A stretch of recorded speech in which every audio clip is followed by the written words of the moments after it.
ദിവസമാണ് ലൈവിൽ ഇപ്പോൾ നടന്നുകൊണ്ടിരിക്കുന്നത്. അനുമോളും അനീഷേട്ടനും കൂടെ സംസാരിച്ചുകൊണ്ടിരിക്കുകയാണ്. തൊട്ടപ്പുറത്ത് ഫുഡ് കഴിച്ചുകൊണ്ട് നമ്മുടെ ഷാനവാസൊക്കെ ഉണ്ട്. അപ്പോൾ അവർ സംസാരിക്കുന്നുണ്ട്, എന്തിനാണ് പിന്നെ എല്ലാവരും ഇവിടെ ഈ കറി ഉണ്ടാക്കിയിട്ട് പിന്നെയും ഉപ്പിട്ട് കഴിക്കുന്നത്, ഉപ്പ് കഴിച്ച് കഴിഞ്ഞാൽ BP കൂടും, അതേപോലെ തന്നെ സോഡിയം കൂടും എന്നൊക്കെ ഷാനവാസും അനീഷും അങ്ങോട്ടും ഇങ്ങോട്ടും സംസാരിക്കുന്നുണ്ട്. അപ്പോഴാണ് നമ്മുടെ അനുമോൾ വരുന്നത്.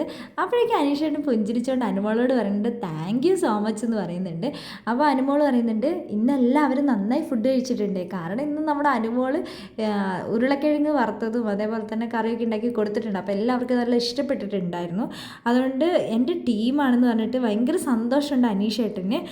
നാളെ നമുക്ക് ബീട്രൂട്ട് ചോറ് ഉണ്ടാക്കാം, തക്കാളി ചോറ് ഉണ്ടാക്കുന്ന പോലെ തന്നെയാണെന്നൊക്കെ അനുമോൾ പറയുന്നുണ്ട്. ഇതേപോലെ തന്നെ നമുക്ക് ഉരുളക്കിഴങ്ങ് ഫ്രൈ ഒക്കെ ചെയ്ത് കൊടുക്കാം, അങ്ങനെയാണെങ്കിൽ എല്ലാവരും വയറ് നിറച്ച് ഭക്ഷണം കഴിക്കുന്നത്. അപ്പോൾ അനീഷേട്ടൻ അനുമോളോട് ചോദിക്കുന്നുണ്ട്, അനുമോളെ ഞാനൊരു കാര്യം ചോദിക്കട്ടെ, നമ്മൾ കറിയിൽ ഉപ്പിടുന്നതാണല്ലോ, പിന്നെ എന്തിനാണ് ഇവിടെയുള്ളവർ പിന്നെ ഉപ്പെടുത്ത് കഴിക്കുന്നതെന്ന് ചോദിക്കാം. അത് ഓരോരുത്തരുടെ ഇഷ്ടമല്ലേ, ചിലർക്ക് ഉപ്പ് കൂടുതൽ കഴിക്കേണ്ടി വരും, ചിലർക്ക് കുറച്ച് മതി, ചിലർക്ക് എരിവ് കൂടുതൽ വേണം, ചിലർക്ക് എരിവ് കുറവ് മതി, പിന്നെ ആരെങ്കിലും ഇവിടെ ഉപ്പെടുത്ത് കഴിച്ചോന്ന് അനുമോൾ അനീഷേട്ടനോട് ചോദിക്കുന്നുണ്ട്. ആരും കഴിച്ചില്ല, ഞാൻ ചോദിച്ചാന്ന് പറയുന്നുണ്ട്. ഷാനവാസൊക്കെ തൊട്ടപ്പുറത്തുണ്ട്, ഷാനവാസക്കാരെ നോക്കിയിട്ടാണ് അനുമോൾ ചോദിക്കുന്നത്. പക്ഷേ അനീഷേട്ടൻ പറയുന്നുണ്ട് കഴിച്ചിട്ടില്ല എന്ന് പറയുന്നുണ്ട്. നാളെ നമുക്ക് അടിപൊളിയാക്കാം അനീഷേട്ട, നാളെ നമ്മളിങ്ങനെ ചോറുണ്ടാക്കി കൊടുത്തു കഴിഞ്ഞാൽ എല്ലാവരും നന്നായി വയറ് നിറച്ച് കഴിക്കുമെന്ന് പറയുന്നുണ്ട്. അനീഷേട്ടൻ എന്താണെങ്കിലും ഭയങ്കര ഹാപ്പി ആയിട്ടുണ്ട്.